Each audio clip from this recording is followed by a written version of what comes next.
High on the northernmost tip of the Sierra Madre Oriental Mountains of Mexico lies what the locals call the island in the sky. Resting 7,000 feet above sea level, there are no cities, no towns, no paved roads. Here, in one of the most remote places on Earth, there are only a handful of ranchers, and hidden somewhere out on the mountain plateau, the elusive Carmen Mountain Whitetail deer. As urban sprawl draws closer to this remote area, I've been asked by the Mexican conservationist Edgar Wenzel and a local rancher, Gustavo Sáenz, to participate in an experimental hunt for these deer. If successful, the hope is that an influx of hunter dollars will help keep this island in the sky untouched for future generations.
Por favor, permanezca sentados hasta que el avión se detenga por completo frente a la línea.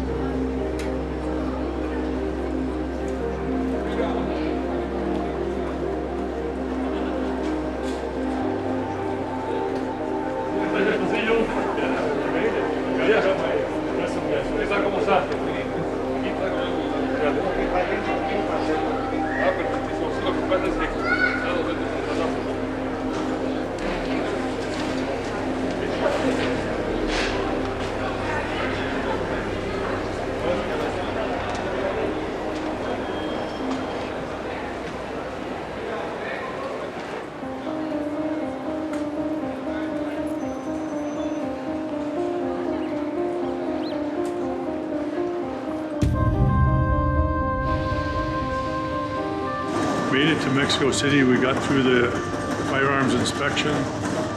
That took 2 hours, 2 hours and 15 minutes. I was in the little hot box, the room. You know, the military had to come to give me the permit to get into Mexico, even though we had all the paperwork done ahead of time. I can't take my nozzle rifle because the permits to go into that state didn't come through.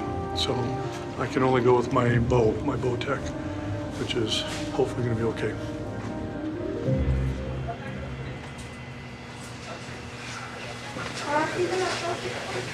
All good so far.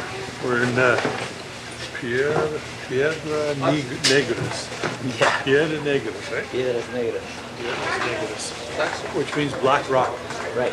Black rocks. Black rocks.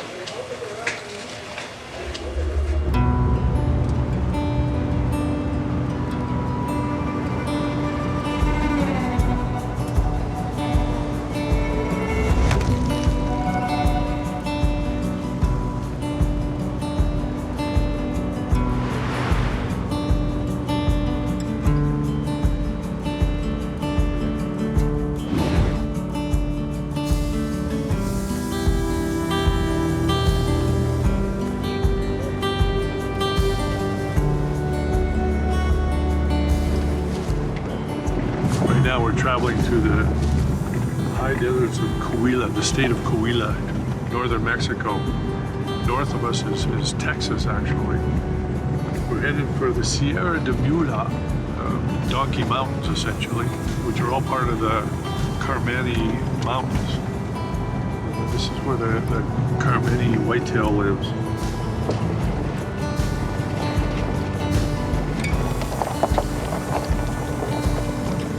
This is about as remote as it gets in Mexico. The lowest density of people, population is virtually zero. We'll see what we find.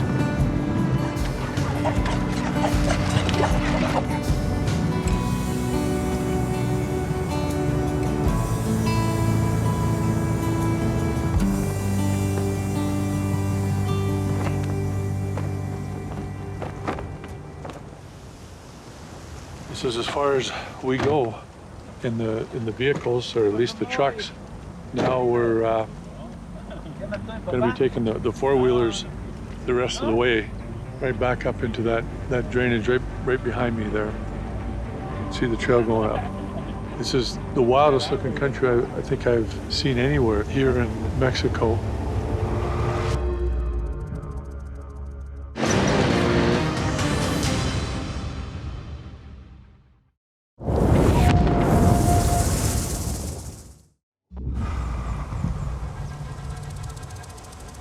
There's palm trees all over the face of this escarpment.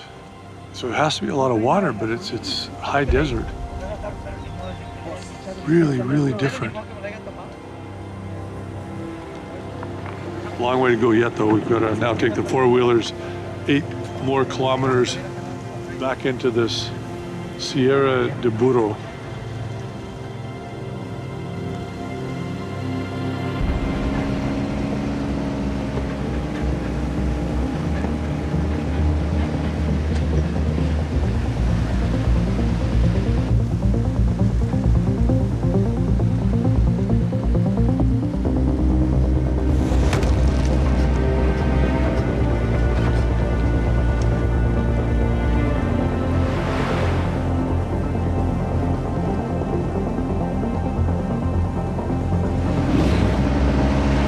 Climbed over top of the mesa, right over the rock escarpment, up a drainage. So we're coming down on the other side now. Haven't seen any wildlife yet, but we definitely haven't seen any people, and that's what we're trying to find, is a place without people. That'll give us a baseline for how the wildlife's doing in Mexico in the remotest part. And then we'll work our way down and side to side in Mexico to determine what the human population has done to the wildlife. We'll be hunting for the answers.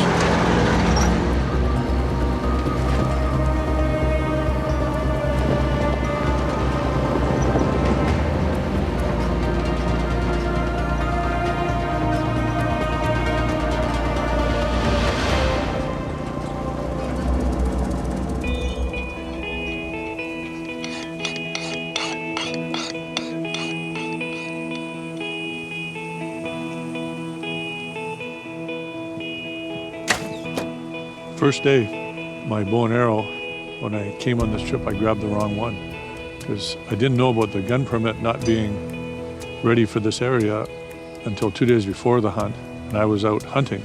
So I just came home, grabbed it off my usual hook and put it into the case and came, didn't shoot it, didn't do anything. It's one of my old bows. It's, haven't shot it in a few years. You say they jump string real bad? Yeah. So Right. aim low. Low. And they're small Yeah, ones? about- Oh yeah, that's the kill zone. Okay, and how big a body are they? Oh, they weighed about 90 Oh, kilos. so that's pretty big. Yeah, Yeah, they're it's not big. so they just have little antlers compared to their body size. That's correct. So they're not a coos deer, they're just a small antlered Yeah, big that's deer. correct. Yeah, the Carmini is the different subspecies, but they're big bodies Yeah. with small antlers. Okay, I like big bodies. That gives me a much bigger target. Oh, yeah, that's correct. That's the bigger the target with a bow and arrow, the better. This is Mexico, 3,000 miles south of where I live in Canada. So I figured, our grass is green right now. We're having to mow it. Our flowers are up. I thought I'm coming to Mexico, so I brought like nothing. So I'm like a popsicle right now.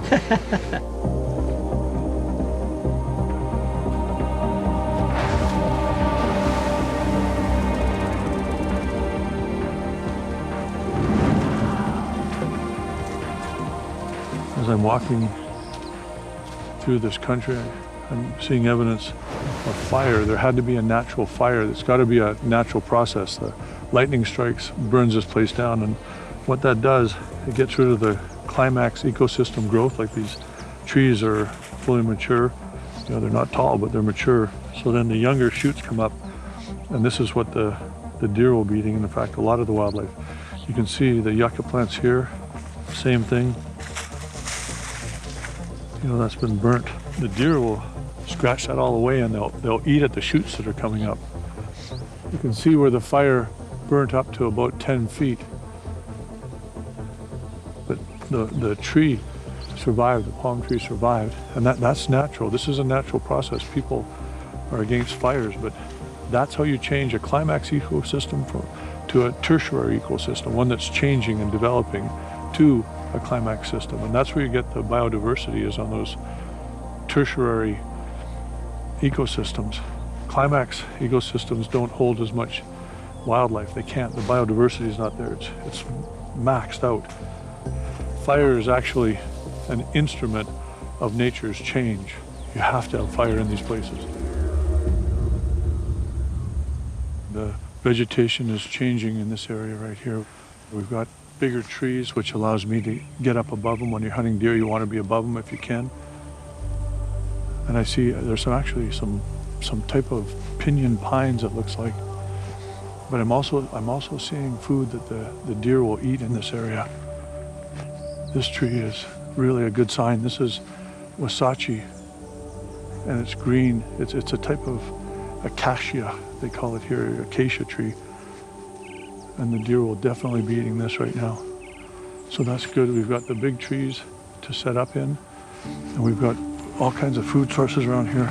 You can see down on the ground there's little shoots, so they'll be eating some of that. They don't look like much to us, but to a deer, this one's actually been chewed off. So that's good. I think a place like this is just about perfect.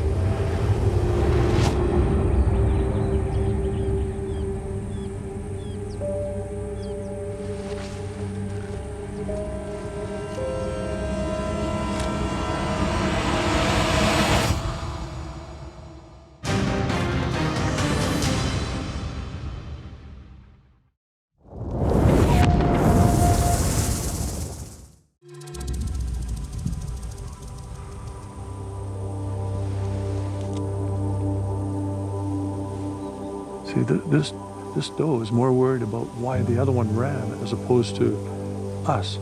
The other one ran because of us, but this one doesn't even know that we're a reason to run. And that's absolutely 100% proof that we are in the most uncharted part of Mexico, and also the remotest part of Mexico, which no people.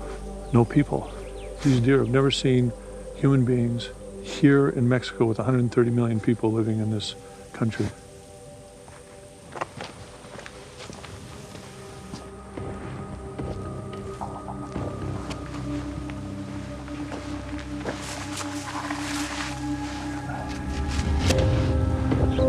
Scat. That's scat from a deer. And we're in some fairly heavy, timber. I don't want to call it timber because it's not very tall, but it's the tallest trees around. Lots of big branches. I can get right up in the tree and wait. We've got lots of wasachi brush around, so they'll be feeding on that, and there's tons of these little green forbs, whatever they are. Deer will be eating those as well. This is where we'll hunt this afternoon. See what comes in.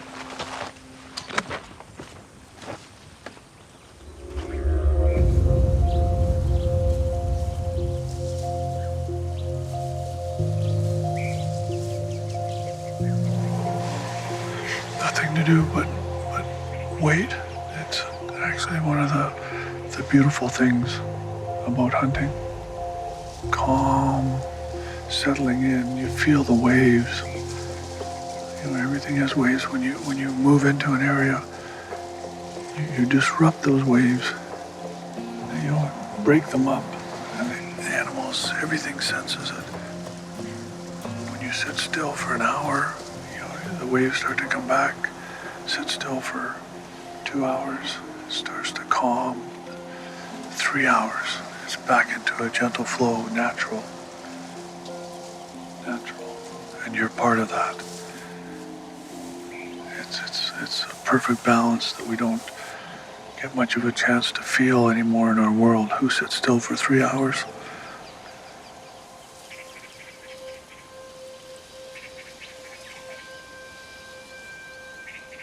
I've been on the stand about 2 hours, maybe almost 3 hours. Shouldn't be long now.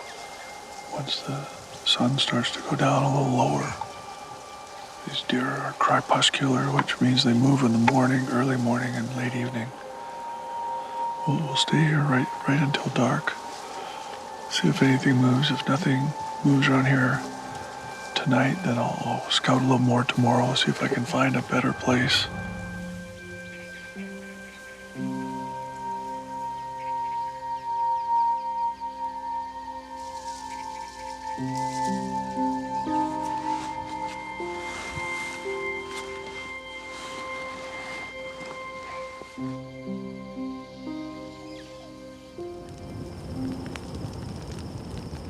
To the west is Chihuahua. To the west is Chihuahua. And that's waters where people get killed every single day. Yeah. And to the east is Tamaulipas.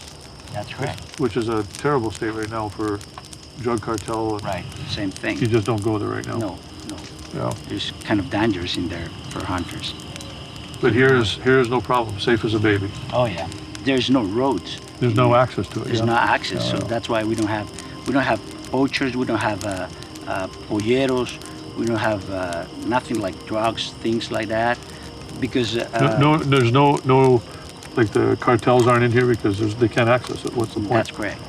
And we are, of course, in the range of Carmen Mountain Whitetail. Well, I saw one today, or two actually. I saw two today, but no antlers, and they weren't spooky at all. I walked right up to them when I was out scouting. Yeah, there are some deers in here that they haven't seen. Never seen human beings. Yeah, perfect. Yeah, we are. Perfect. So this is exactly the kind of place you want to put into a hunting preserve. That's correct. Yeah. If we can't, we have to bring cattle, and that means that we have to build roads and bring people. Horses, people, dogs, houses, and then the deer kaput. Yeah. They'll be all killed. That's what we don't want to have in here. No, of course not. This is so beautiful. So that's why we want to bring hunters safe area in safe Mexico. Yeah, now it's just a matter of getting there, setting up the stand. We'll do that tomorrow. Very good. And waiting. Just waiting. We have time. All right.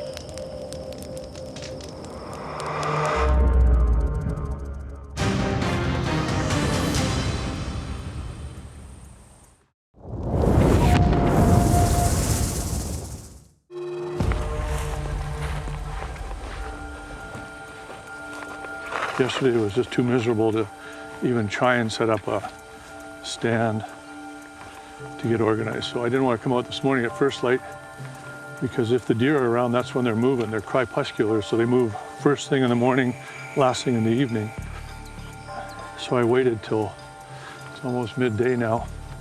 They'll be all bedded and off in their little recesses. Oh, look at this.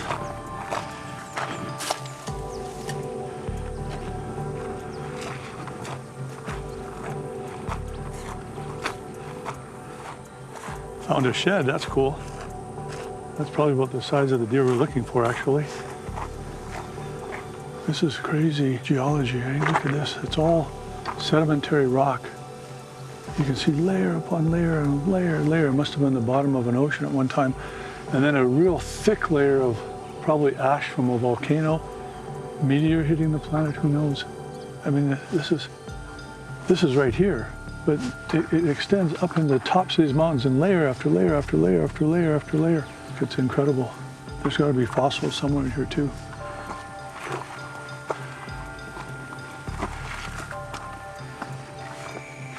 One last ridge to get over, and then we'll be there.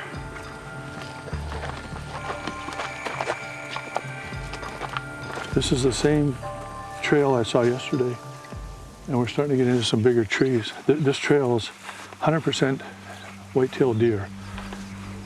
Actually, sort of Y is there and goes underneath the tree there. Take this Y. Yeah, you can see it right through here. Look at this. Here's more. That's more deer sign. Oh yeah, there's tracks right here too. That's a buck, and that's fresh too. The ridges aren't worn down. You can actually tell from the oxidization. You know, darker soil around than lighter inside. Now, over a few hours, that'll oxidize to become the same color as the surface. There's a big cedar tree right there that I can make a stand in. The trails are coming here. There's a couple or three. So they're headed into the back end. So no matter what, I know they're feeding around here too, because you've got the wasilla trees all over the place. Lots of green shoots coming up. So we'll set up here a little bit of a trick to increase the odds. Because I don't have a rifle, if I had a rifle, I could sit up on the hills right up here in 400 yards. I mean, I can just glass and wait until they come through here. But because I don't have that, I've got a bow. I mean, I'm 20, 25, 30 yards max. And these are small animals, so they'll jump straight. If I shoot at 30 yards even, they'll jump to turn, and the arrow, by the time the arrow gets there, goes over top of them. So it's got to be so close. So what I have to do at this point is try and funnel them into a spot, give them a reason to naturally come off their trail and pull off on their own and stop. So what I'm going to do, I'm going to feed them essentially. Now, if you've ever seen cattle or horses inside a paddock, the grass is all flat. Then just outside of that fence where they can't reach, the grass is much deeper, and as soon as you pull a handful out, the horse will come over and eat it. So I'm doing the exact same thing, no difference here. I'm just going to come into the middle where they can't graze. Down inside here is all fresh green, so I'm going to bring a bunch of that as well. So I'm going to keep gathering up piles of this, and we're going to move it. So I'm going to just put all this down, and I'll just tuck in the greenery. So they'll come in here and they'll start feeding on that. And I'll cover this area with this kind of food that hopefully will attract them. I don't know if there's any of these that they particularly like or don't like, but I'm going to err on the side of lots and everything.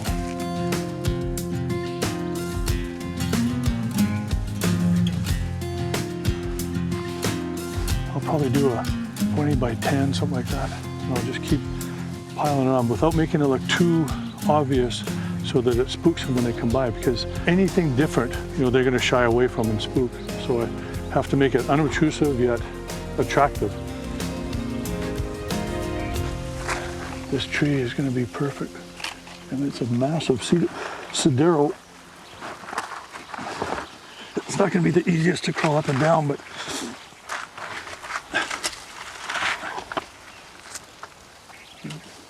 I've got access to this branch now. And I think I can get way out here. And then I'll clear out a bunch of these branches around here. I'll give myself a backrest, try and get my seat a little bit level, and I'll keep cutting branches off. I'm gonna make some cover. Take down a couple of these branches. I should be able to put this just to block out their vision of us.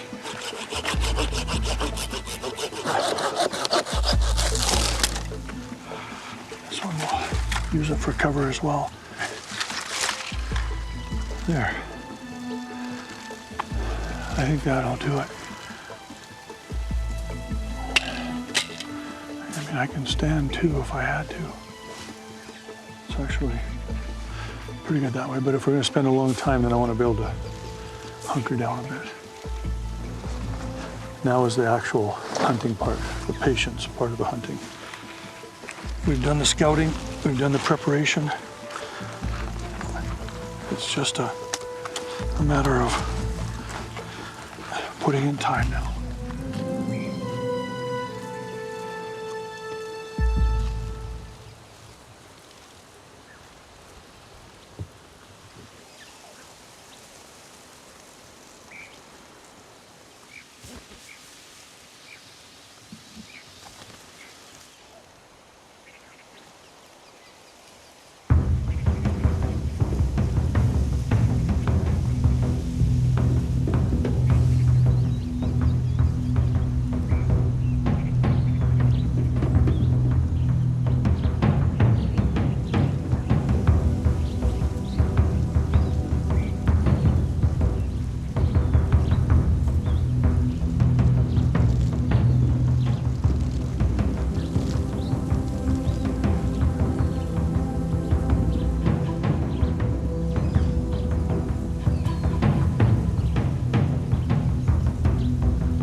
Just too still, too calm. I couldn't draw the bow back. He just spooked off.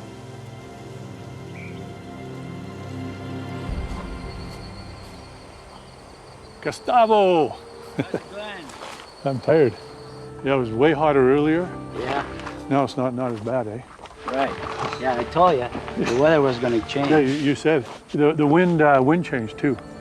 And I thought if we sat there and just stink the place up, Right. better to wait till tomorrow morning. You want some water? Oh, thank you. We saw a bunch of different bucks this morning. Is that right? There was one great big old 4x4 with a little kicker off the second tine G2. Is that right? Yeah. He came in and I was actually pulling back and I got almost to full draw and they all spooked, so I stopped. There's no way I could hold it. And the big buck stood there, so I said, okay, I'll finish. So I clunk, gone. Yeah, this morning was very quiet. If I wiggled even a bit, they were all over me. The other ones were small, but there was one, I'd say a 3.5-year-old, but he's a 4x3. Natural. Yeah, natural 4x3. Not good genetics. Not a good genetics, no. Oh, you have to shoot down. I know, I should have. I actually had a chance at it, but I wanted to see what else was going to come in. Yeah, and that the old big- one did come in, so Yeah. I mean, it was the right choice, but then the wrong choice because I didn't get the old one. Thirsty, yeah? Yeah, Yeah, it is very hot. I ran out of water about 3 hours ago. Is that right? Wow. Tomorrow I'll take more.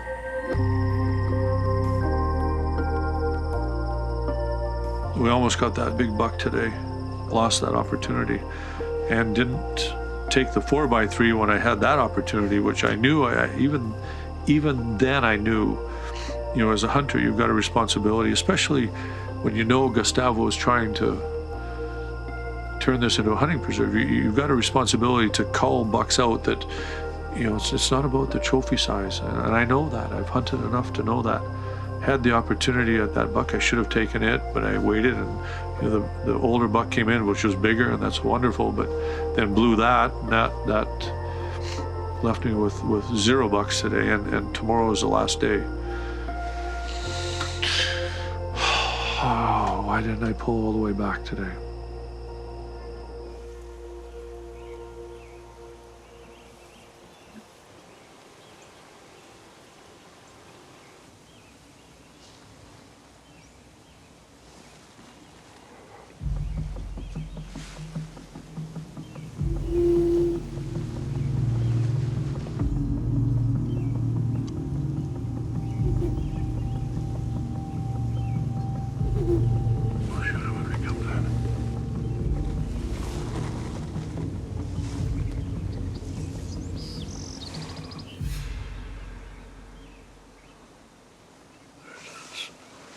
Spike buck, but a bigger one, 4 points on each side, but still young.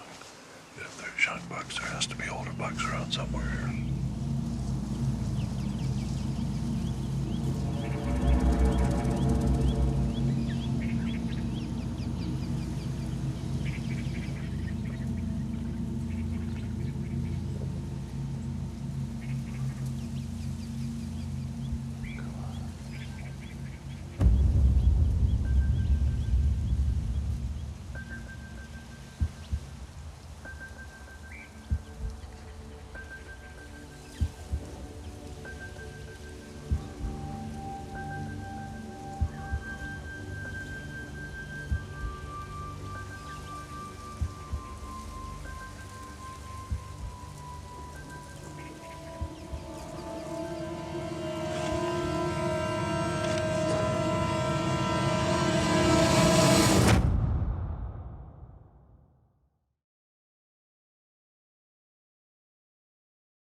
Gustavo said, you know, shoot one of those ones if they come in, which I did. It's not the one I would like to hunt, the old one, but you know, I understand, and it's part of our responsibility as hunters. It's a beautiful buck, and he's gonna make great comida, good carne. My apologies for my Spanish. It's just a rule of bow hunting. You should wait 1 hour. Just wait 1 hour. I mean, I know it's a good shot. I know he's dead right there, but you don't really know until you walk up to him. And you just always better give it an hour. Give it an hour. Just wait. There's no rush. We have sun's coming up. It'll be nice and bright. Give it time. Yeah, he only went about 50 yards. Yeah, it's a perfect shot. Hey, beautiful deer. He's not the oldest deer in the world, but these deer are tiny, tiny. They don't have big antlers. Carmen Mountain Whitetail. This is the whitetail deer that live here. Totally untouched country, no fences, no cattle, no people. These deer are here, and hunters can come. People like Gustavo will set up trails through here and start setting up blinds, you know, turn it into essentially a hunting business, which will allow him to make up for what he's losing by not having cattle on this land, and horses and people. You know, he could put a ranch house right here. Then he's going to have to build the infrastructure, roads and trails for the horses and tractors, and build fences. And all that does is push these deer, these Carmen Mountain Whitetail, out of this area, pushes them out and kills them off, because now there's no control. You know, those cowboys have to eat, their families have to eat. They're going to be killing these deer. Now, if we can set this area up where Gustavo can make enough money off of hunting, then he's not going to bring in the cattle, the horses, the sheep, the goats, the people. He's not going to do that. He's not going to invest in tractors and bulldozers to build roads. Every wildlife population around this planet is being managed right now, because there's 7 billion of us humans living just about everywhere. There's so few places that are left, that are uncharted, where these animals can live, you know, like they always have. But they're going to have to be managed even here. And this buck lost his life today for the greater good of the deer in this area.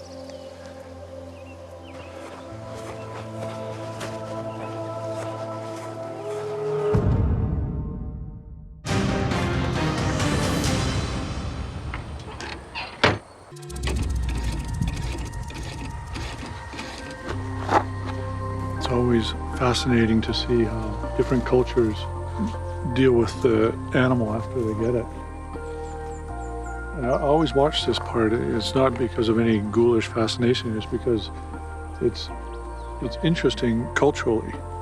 This meat is fresh as it gets. You know for a fact there's no pesticides, herbicides, no steroids. It's not been injected with anything. It hasn't eaten anything that's a chemical product. This animal is organic, and we're going to be eating it tonight, eating it the Mexican way.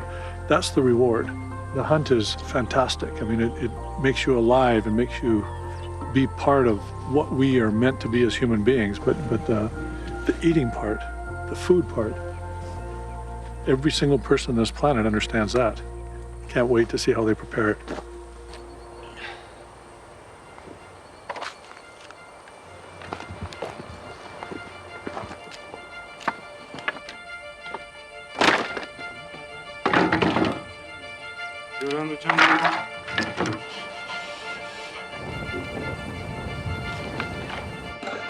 You know what? We're truly going to be eating like kings. Look at this. Here we go. Here we go.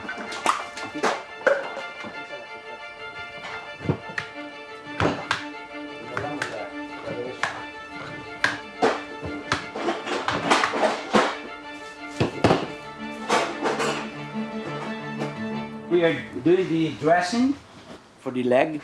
Yeah. Chile habanero. Mayonnaise, mustard, Mayonnaise, mustard, habanero, habanero, garlic, garlic, and seasoning. and seasoning. To fry that in oil. Olive oil. Olive oil. Okay. Oops. You know, I'm still a caveman, what can I say? I guarantee the cavemen didn't leave that on the ground. They picked it up. I believe that.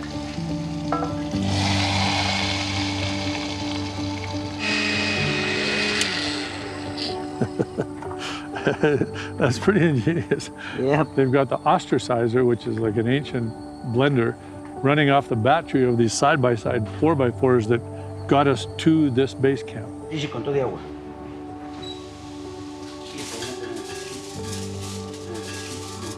Push a little bit. Oh, they get the flavor inside.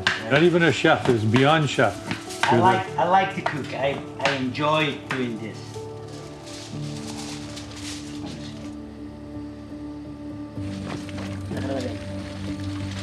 Hemos sacado la parrilla. Then we'll let it for 2 hours and a half. It's not direct like most of the ovens and grills, and they have the fire underneath. Yeah. This thing just So really gentle heat because it's not. That's why it needs a lot of time. Okay, because you got the heat which goes up instead of down, but it's still got to heat the space underneath the flames. And you are gonna taste very different.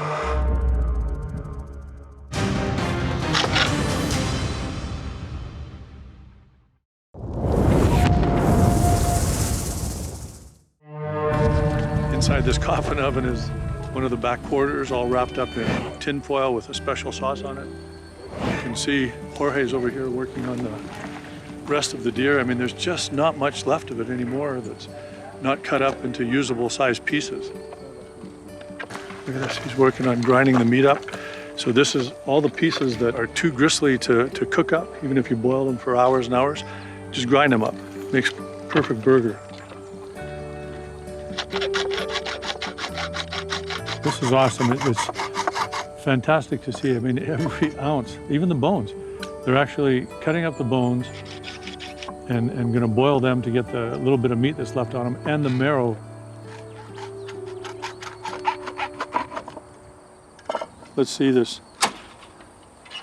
So Look at that, Jim. So you've taken it out of the Ataúd. took it out of the tin foil and look at that. Pásame la garra. That's spectacular.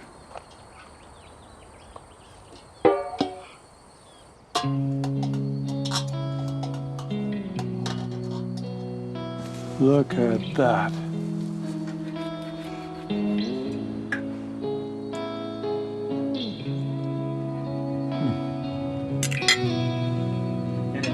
Fantastic. Wow, the sauce on the outside is fabulous. It's good? Yeah, it's fabulous. ¿Está buena, pa? ¿Qué rica? No? This meat was a deer that was walking around earlier today. Alive, free, didn't live in a stall, make its own choices, survive, and I hunted it, right? So it had its life free up until the instant that arrow hit it, and then it's over. That's my choice. You know, I don't tell people not to eat meat wrapped in a cellophane that was raised in a feedlot. I mean, that's their choice. You know, I say live and let live. And if you want to hunt, hunt. It's the best meat around, organic. Una cerveza. Una cerveza, por favor. Okay. I think he just asked me if I'd like some tomato juice for dinner. I don't speak Spanish.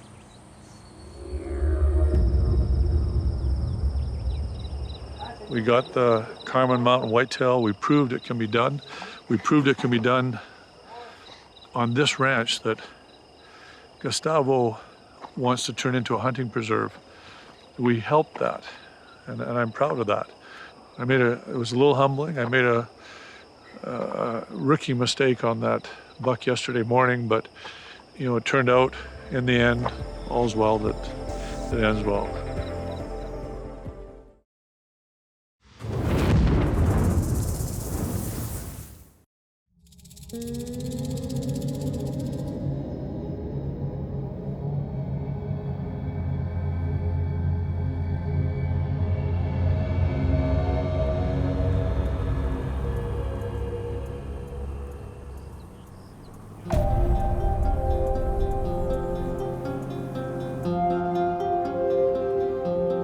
actually headed north right now along the Sea of Cortez. The United States is north of us. We landed in Hermosillo this time in the north of Mexico in the state of Sonora. Famous area for Borrego Cimarron, the king of kings, the desert sheep. And we'll learn what's happening with these animals in this area, what's happening with the conservation of these animals. Hopefully, we'll be feasting on Borrego Cimarron before this next 10-day period is up.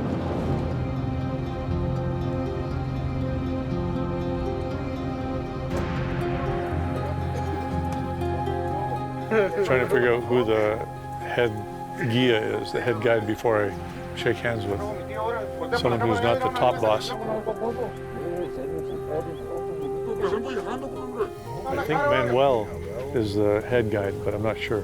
Who's the guia? Everybody? Yeah. All guias. Yeah, they're all guides. So, wow. Looks like this is our casa.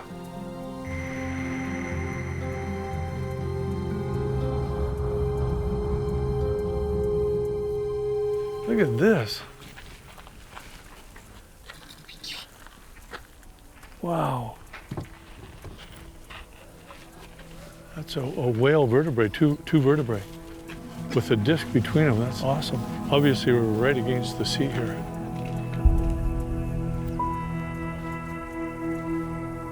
Oh, good. Fancy. Lime green walls, I like that.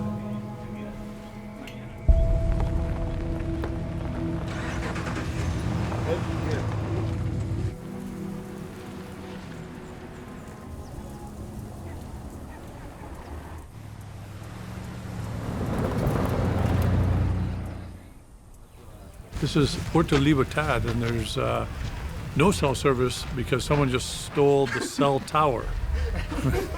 How do you steal a cell tower? But someone cut off a cell tower and stole it.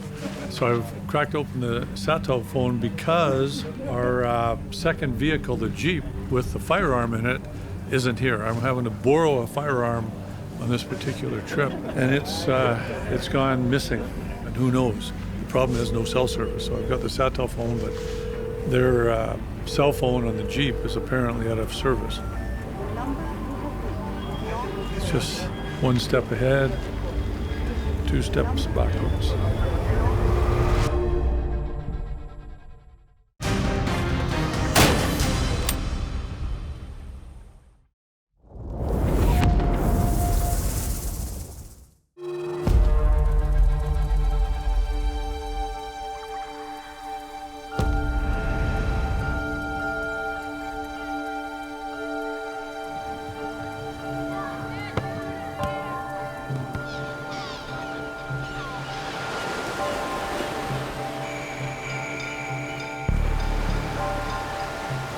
I actually don't mind when you get a glitch in your plans, like no firearm.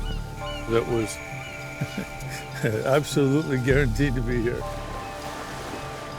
It's kind of entertaining, it's kind of fun, and it gives me a chance to come down and just look, just enjoy the scenery, the fresh air. We're always on such a tight schedule, and you want to get out there and attain your goal. What's happening with the wildlife? What's happening with the sheep, the burro, the mule deer, the cola blanca, the coos deer? But this is still a part of every single hunt that you'll ever go on. The times when things don't go exactly right.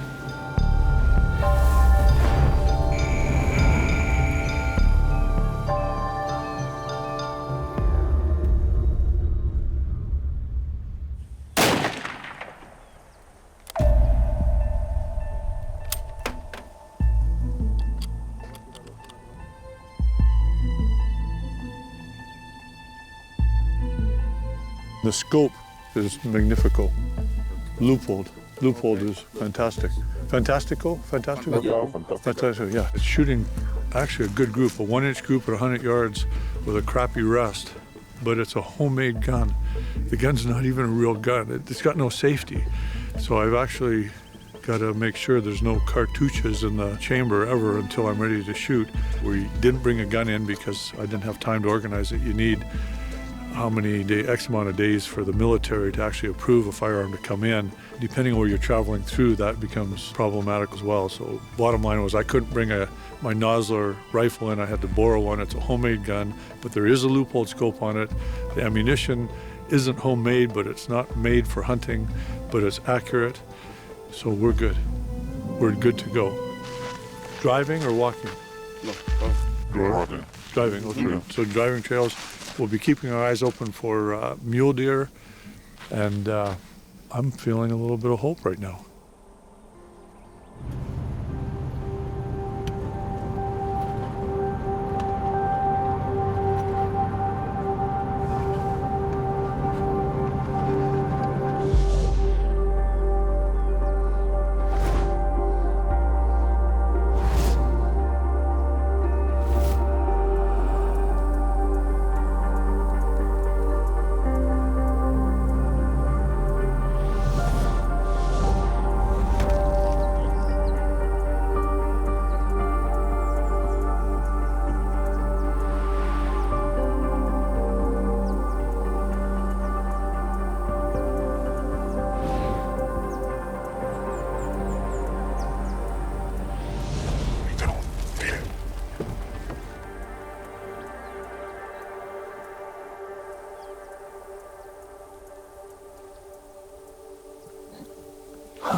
There's two Borrego Cimarron, the desert sheep on this Sierra, this mountain right in front of us. That's two young rams. With a proper rifle, you could actually take the shot. If he was standing, you actually could. But with this borrowed gun, there's no way. It tells me there's not a lot of poaching going on, and that's what they say, that there's no poaching in this area, or very little. And I can see why, because the density of game isn't really high. You know, it's hungry country, there's not a lot of water. It'd be harsh climate to live in. There's probably a fair few predators, puma particularly. So the densities are low. That means poaching doesn't pay. The habitat itself is protecting the wildlife. So to see desert bighorn sheep, that gives me more hope for the wildlife in this area.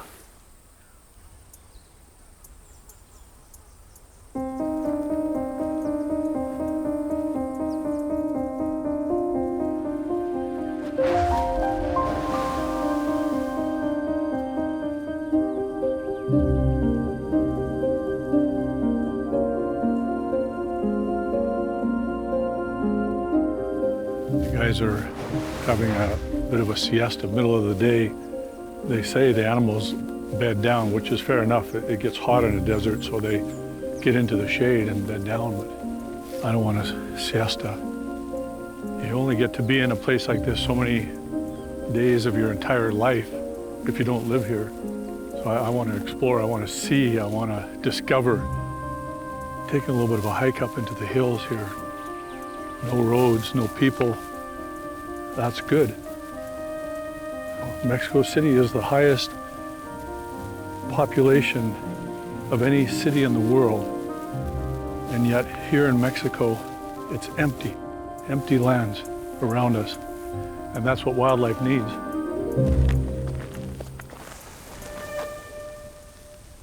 This is Borrego Cimarron, the desert bighorn sheep. And fresh. And if I push my finger down, you can see the oxidization, the color of the sand. It actually oxidizes at a certain rate. So you can tell if a track is 4 hours old, 8 hours old, 12 hours old, or 24 hours old, or older, because at that point, the edges of the track get blown in, eroded. Here's some that are much older. In fact, they've got a crust on them. So they're, I'd say at least a week. I could track this sheep this way, the direction it's going, and I might see it, but the wind's wrong for this direction. And you can learn often as much about the animal's behavior by backtracking it. Going backwards tells me where to look for it tomorrow and the next day in the mornings. This time of day, they're underneath a tree in the shade. And unless an animal is up and moving, it's very difficult to see from any distance. So I have to be a little bit careful I don't bump into them in their bedroom and spook them out of here.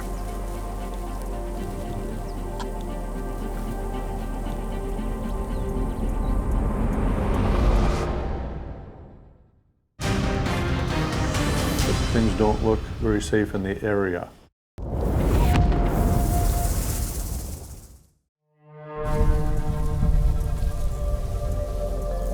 Went as far as I dared go that direction without losing too much of the day.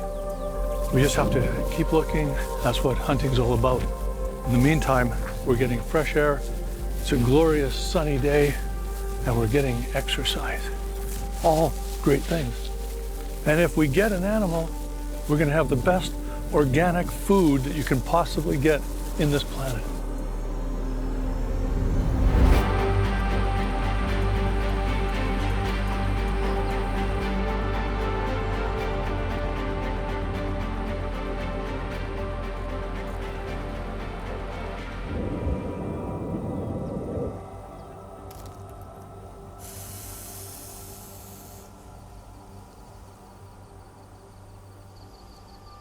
We started losing light about 15 minutes ago. The sun set. We're going to have to face up to the facts pretty quick that we're done for the day. We'll head back, try and get a bit of sleep before we come right back out in this country tomorrow. We're going to try a different area, I believe. See if we can't find more of the Borrego Cimarron.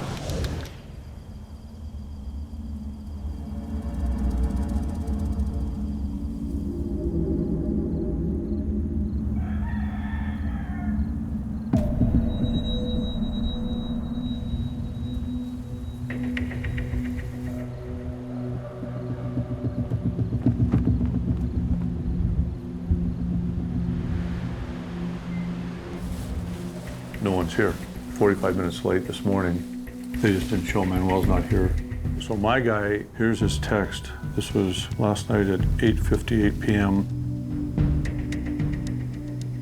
I just got info that things don't look very safe in the area. Probably you'll have to leave tomorrow. I'll let you know as soon as I get more info. So then So why is this? I don't know, that's why I emailed him back and said, I want to know what info you think you have.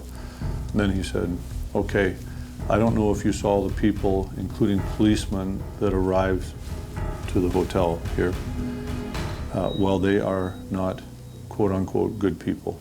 So I phoned him last night, and that gun apparently he borrowed from someone who's very close to the cartel leader, the drug lord around here. So then they came back yesterday and wanted $1,000. For the gun? Yeah, for borrowing the gun for one day. If I give it, we don't have enough to get ourselves out of a pickle if we need to. And his feeling is that if we don't leave, that the next thing is because we have cameras, where's our permits? Until you get, pay up, you can't, not in this area, no filming. Manuel says he has to stay here and deal with that. He can't go hunting this morning. So he has to deal with the cartel guy. They will show up eventually with whatever demands they have. I think we just say, take us back to Hermosillo, we'll try and change flights, get back to Mexico City.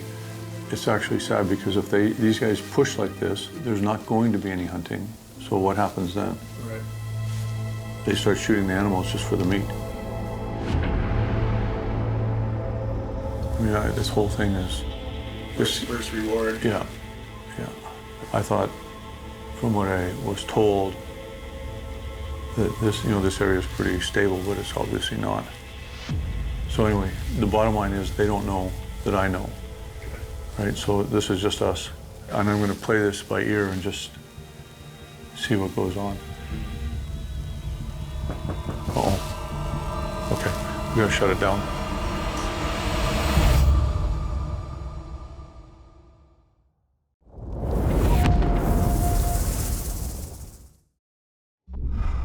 So anyway, the bottom line is they don't know that I know, right? So this is just us. And I'm gonna play this by ear and just see what goes on. Uh-oh. Okay, we gotta shut it down. Sorry, Magnet? Yeah. Oh, morning. Sorry. What time? My man is going to Hermosillo for another car, or another truck, because the traction of this one, it doesn't work. Yeah, the 4-wheel drive. Yeah. So Manuel's driven to her. Yeah, but yeah, the Jeep with the high seat, it's on the way. We've got 2 minutes, it's coming, and that's all. So that's the plan, so that's what's going on. Yeah. We weren't sure what was going on. Las llaves de acá. Good morning, how are you doing? Is there enough gas? Today, we're going to need gas. Oh, no, well, in the Jeep, okay. We're going to put some gas into the Jeep. We have car keys.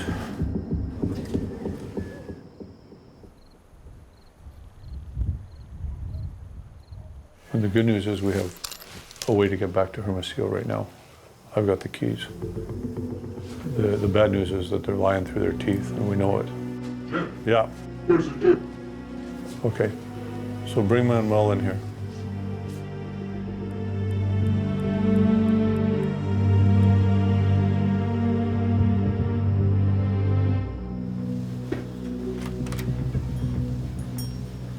Oh, Where's Manuel? Manuel, you remember the knowledge you got? Yeah. He's trying to find them. He can find them. They are lost there. So that's where Manuel is right now. Yeah. With Yes, the, sir. with the Jeep. The Jeep is, no one says Jeep, Odyssey for cocher gasolina. He's on the gas station. He's waiting for us. We need the car keys to go right now. I'm gonna go get gas for the truck. One of you come with me, one stays right here. Come with me, we'll get gas. We'll go fill up the truck.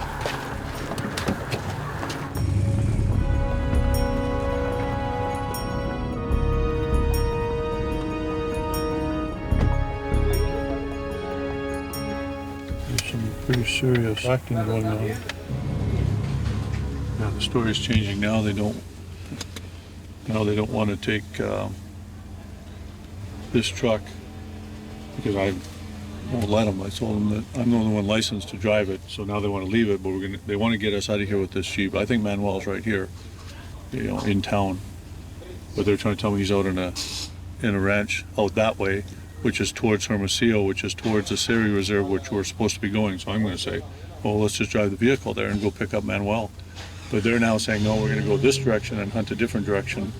So we can't, now we're not going to go that way. So this is their lies are getting caught up in their lies, and they're having to make up. But this hunt's over. Now it's just a matter of getting ourselves out of here.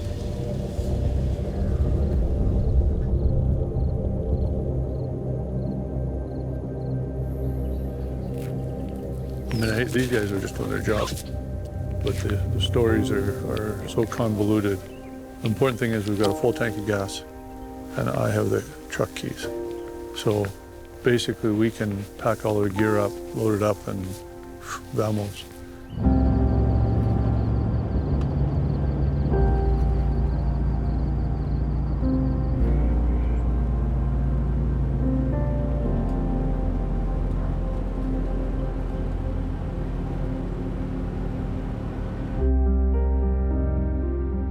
We had to leave. We didn't have a choice. I had some inside information. Thankfully, there's fans of our show down there, and they gave me a warning. And I can't afford to risk the health and welfare of my cameraman, and lastly, I can't risk my own health. We'll put all of this behind us right now, and we'll head to a destination with a little better result on the conservation end. I'm trapped in this hotel room today, but we're headed back to central Mexico, the high mountains, the Sierras, looking for what could be the most difficult of all the whitetail species in the world to hunt, the Plateau Whitetail. I know the good that hunters bring to the community.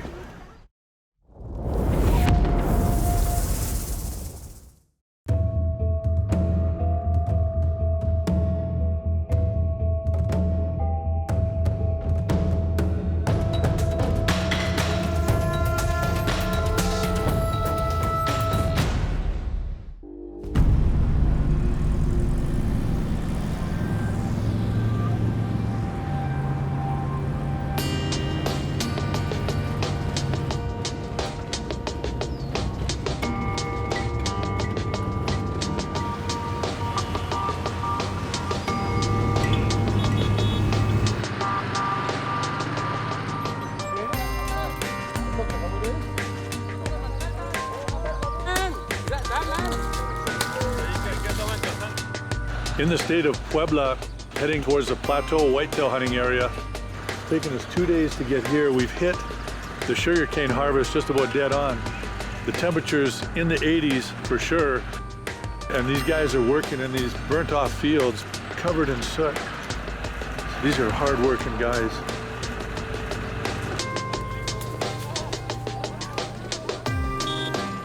That is good, eh? Wow.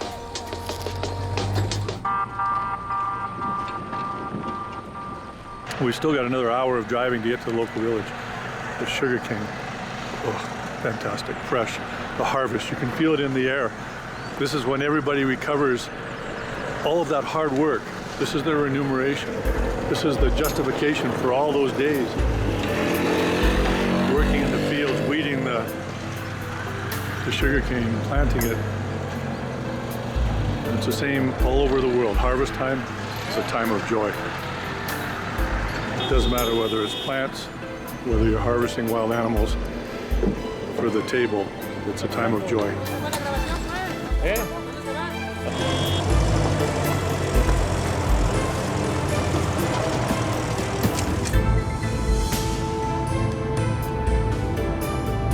Apparently in this village of Chautla de Tapia, they've got a welcoming committee waiting for us.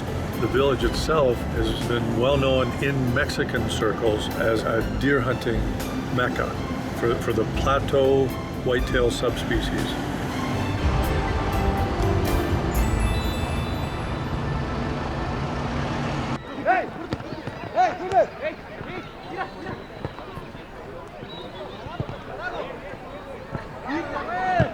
How are you? Welcome to the town. Thank you.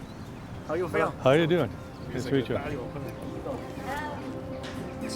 Local mate. Enjoy. Oh, I really appreciate that. Thank you. These are going back to Canada.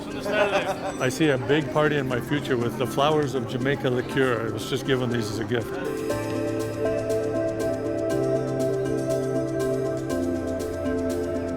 Hi, thank you very much. 1, 2, 3. The church is from the 1600s. 16.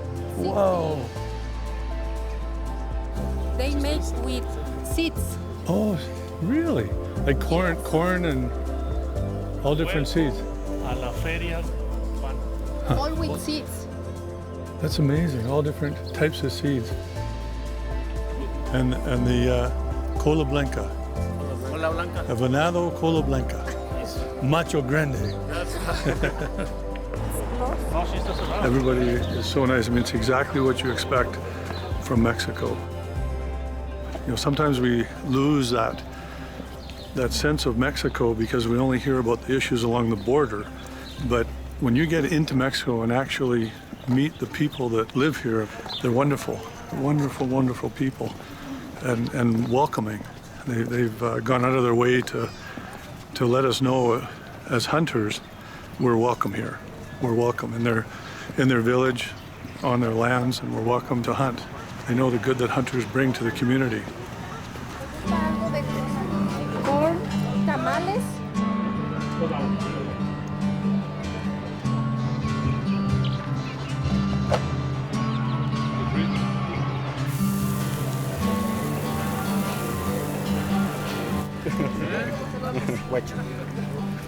Oh, it's beautiful. So it's not butter, it's mayonnaise. Ah, okay.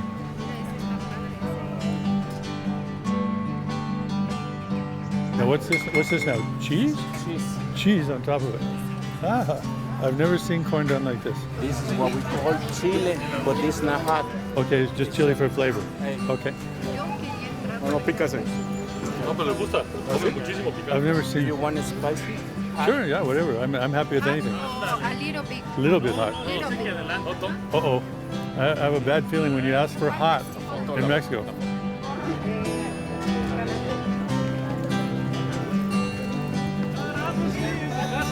That's fine. Mm. It's good. Oh, it's good. Okay. Did I have anything wrong with my mouth? That's really good. Bye-bye. I just about, that's a Mexican. I just about snared. We think we know a lot about a place, but you know what? We don't see the whole story. I'm looking forward now to the next leg in the journey, which will take us from this little village of Tapia to the actual hunting area. We'll be looking for the Plateau Whitetail, a subspecies of whitetail deer.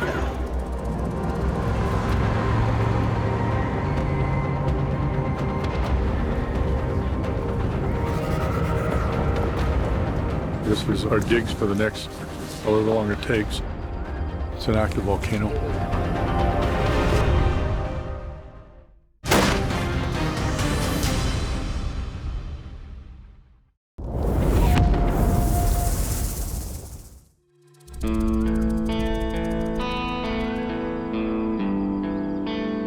How you doing? Nice to meet you. Nice to meet you. So this is it. This is our digs for the next, however long it takes. The country steep, covered in brush. It's going to be tough. I haven't seen where we could actually see, and any shots we're going to get are probably going to be long across valleys, but I don't know until we look closer. You can see Papa Kepatokado off in the distance. It's an active volcano. Papa Kepatokado, however you say that, means the mountain that smokes all the time. You can actually see smoke on the top of it.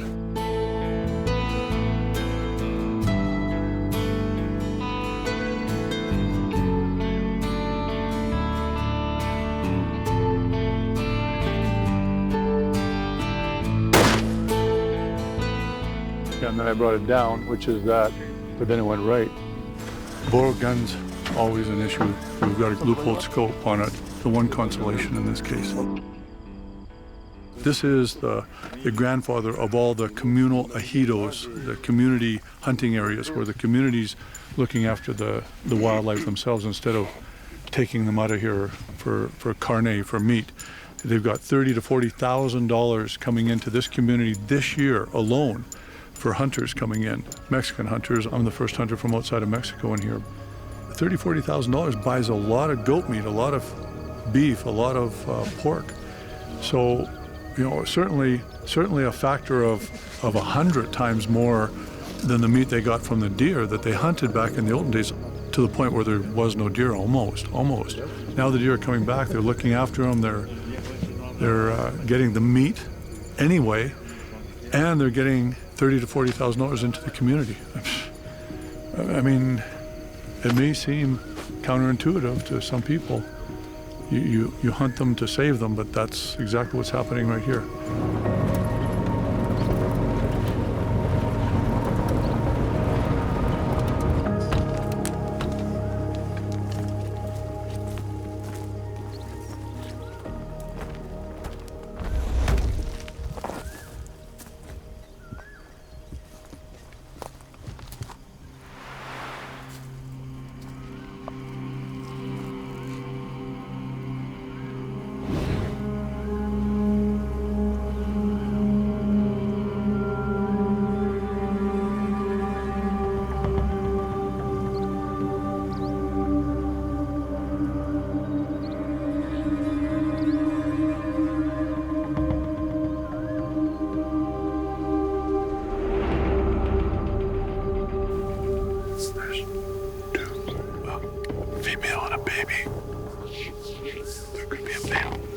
Is on.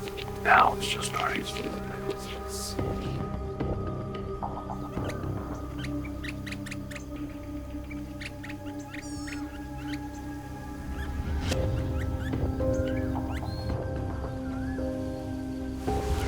3 female full-grown and 2 young ones. 3.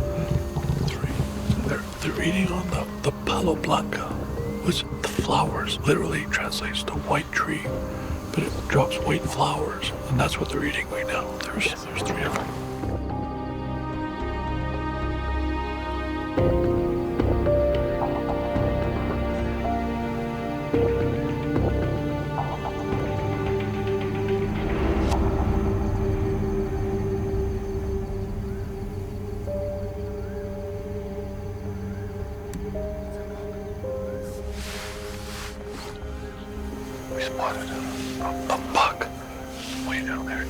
chasing a doe the way he was moving. But he's only coming out for a second, and then he goes back in the gristle, the thick stuff. I had a shot, but he was straight towards me. I don't want to take that shot. It's got to be at that distance. It's 325 yards. Long, long way. It's dead calm.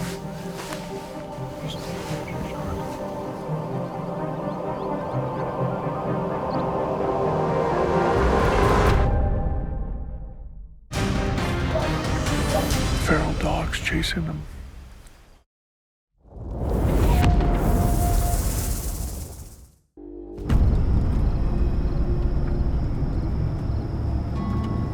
This whole place is stone.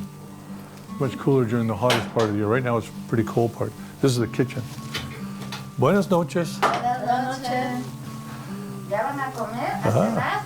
Carne? Sí. Sí. Bueno. Oh, so you're making here like. Yeah. Oh, tortilla. Yeah. Ah. I am officially a tortilla maker. Put this on top.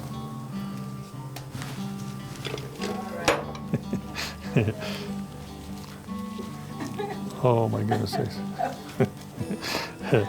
It's not quite as easy as it looks. Okay, there, see? You okay? There. Oh, no bueno. No puede. I suck as a tortilla maker. I think I'll keep doing what I do best, which is bringing the carne into the kitchen.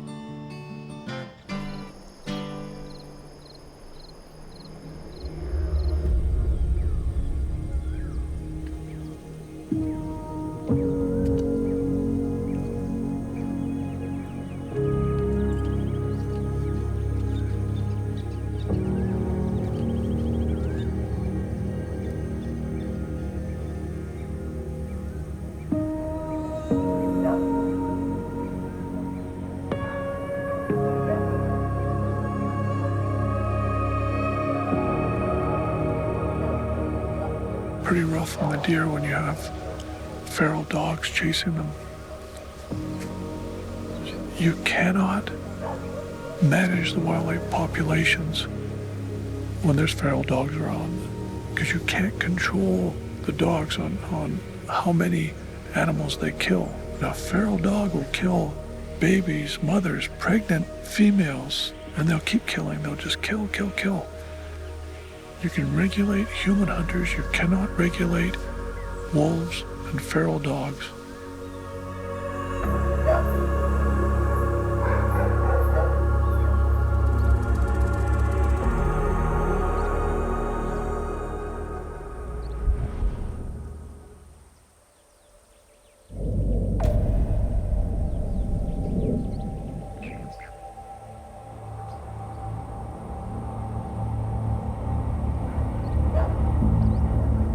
Fawn ran right across the head of that dog. And that's not good at all for the deer. Not sure if it's the same, one of the dogs from yesterday or not.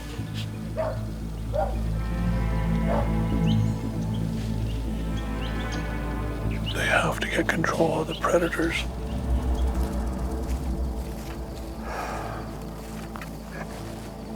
Not yet. Not yet.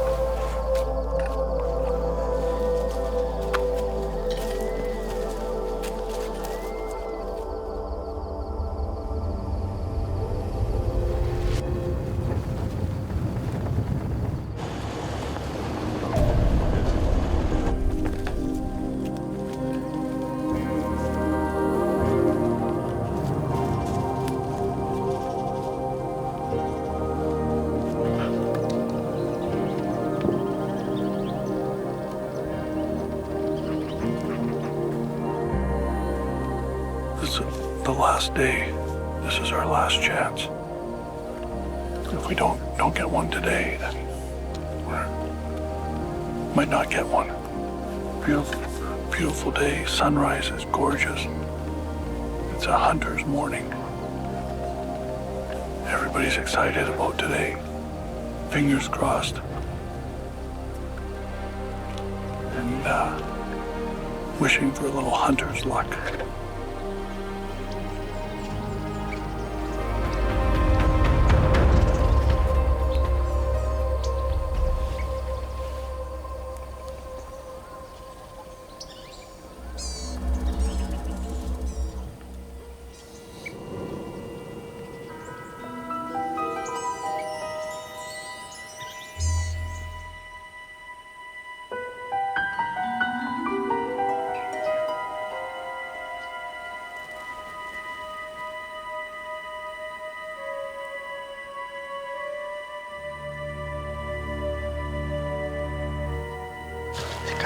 Chécalo.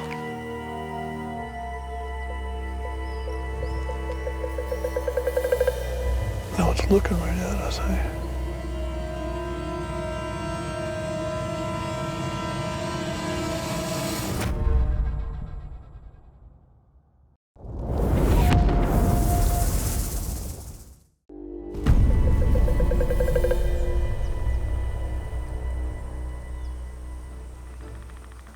Now it's looking right at us, eh?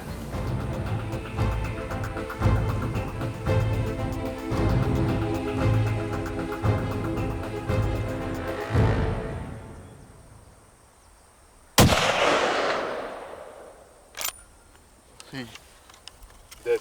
Yeah. Hey. Got him? You got it. We got him. You got it. After all that.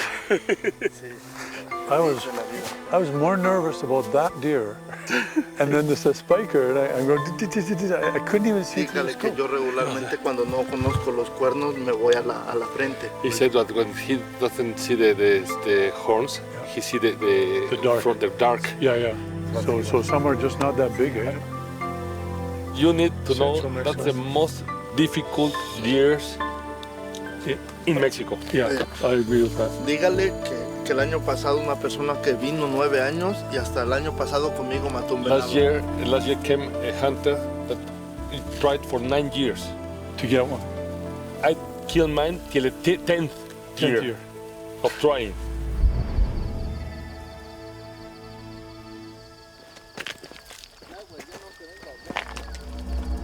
We're hiking over to recover the buck.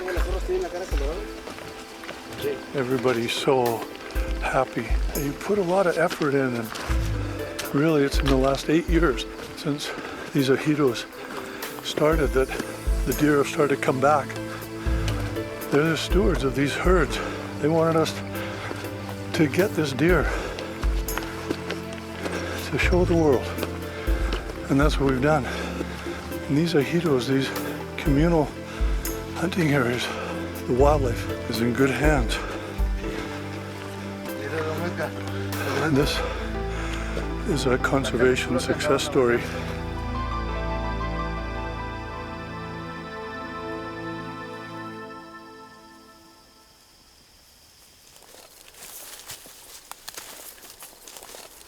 That's the genetics that they're trying to manage. Just as if it was a herd of cattle, they want a certain genetic look. They don't want the bucks that are mature, that have spikes like this. That's right, because this one has bad genes to bring to the next generations. Yeah, look at that. Like you can see the big bases, like that's 3.5, 4.5-year-old deer. Yeah. That's what he said. He could tell with the dark face, but he couldn't see the antlers on it. That is just awesome. Thank you, Christian. Thank you so much. Edgar, thank you. Jim, and thank you so much. Thank you. It may be the most difficult whitetail in the world to get. Yeah. It may be the most difficult.